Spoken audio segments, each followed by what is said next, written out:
We're going to Little Sakana in Katy, Texas. Yeah, I heard great things about this place. We're going to check it out, you know. Eyes on the road. Okay. So a lot of people feel like you can't go to a buffet or all you could eat when you're like on a diet or trying not to gain weight. That's actually not true. When you can understand like how macronutrients sort of work, like your protein, calories, as well as your fat, you can actually eat whatever you want, but just with little tips and tricks here and there. So I'll be happy to share some of them once we get there.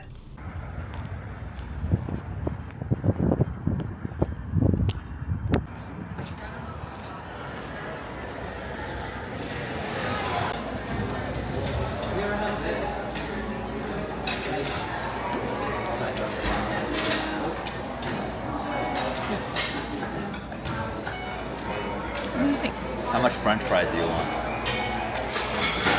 No French fries. Okay, I'm just joking. No French fries.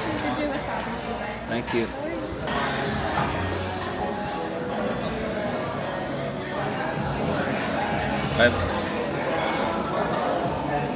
Well, apparently there's a couple of secret menu item here at Little Sakana. It might vary day to day, but today is some salmon belly, so it's limited to two. Yep. Where's the tuna handle? Nice. Enjoy.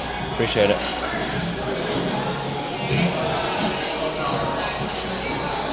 All right, so here's the 3 items on the secret menu today: salmon belly, yellowtail belly, and salmon tapico.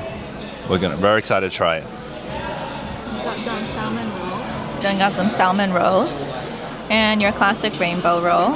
The fish looks very fresh. So Little Sakana is one of the few restaurants where you could eat unlimited sashimi as well. So just for reference, a nigiri is fish with rice. A sashimi is just the fish. Now, a lot of all-you-can-eat places doesn't let you have unlimited sashimi, but Little Sakana does. It makes it a lot easier to kind of hit your protein goals. What I did the first round is that I basically ordered a ton of different kind of sashimi. Now, I personally like them without the rice, but a lot of people prefer it with the rice. But the first round, you should focus on protein. So let's bunch of sashimi. We got a little bit of yellowtail collar, as well as some shrimps. Now, shrimps are really good food because it has like tons of proteins with very little calories. So I was really kind of filling myself up.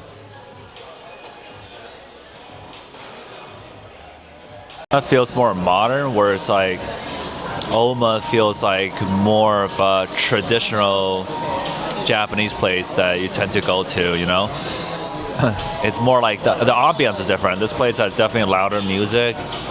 You know, it's brighter interior versus like Oma Sushi is a little bit quieter, feels a bit more private. So it depends what kind of ambience you want. But I would say the food is fairly comparable.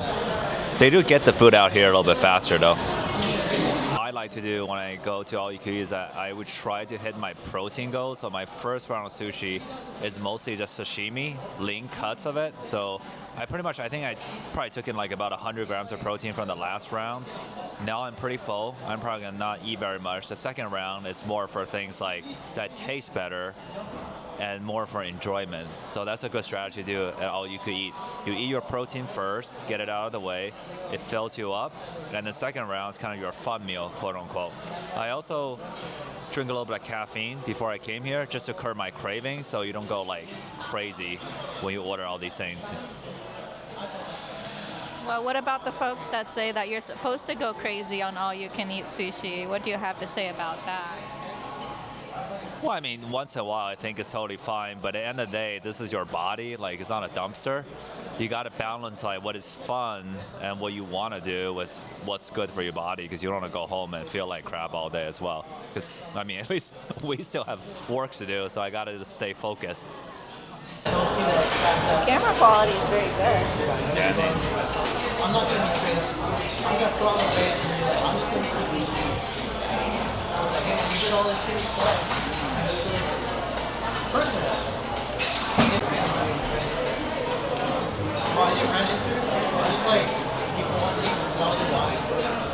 That's how like very familiar. I think that was was a great lunch. What do you think? Yeah, that was really good. Highly recommend. It's a California restaurant. Apparently they started in San Diego, and they have another branch in California, and they opened this one, the only one in Texas and non-California, is what our waitress said. Yeah, the service was very good. We got our food really fast, and the food is the fish tastes really fresh, and all the appetizers were super good. I particularly like their salad. The dressing is like just tastes really incredible. It's like vinegary, not too creamy, but also not too sweet. So it's really good to kind of cut into some of the fatty appetizers.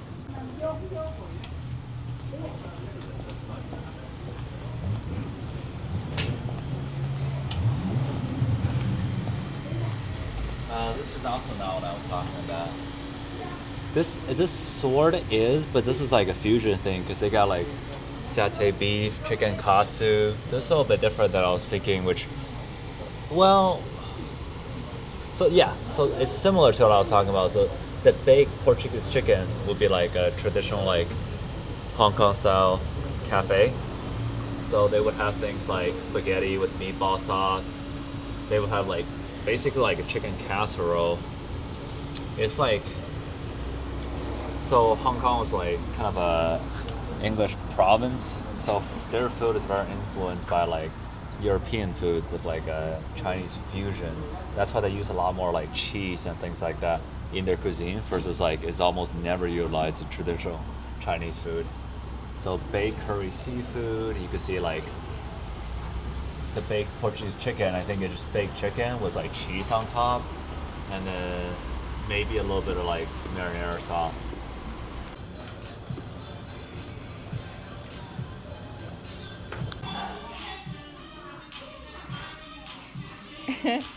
Lindsay, what if I show up to work with a lunchbox that just like nonchalant? I don't tell anybody. I show up, be like, here's my lunch.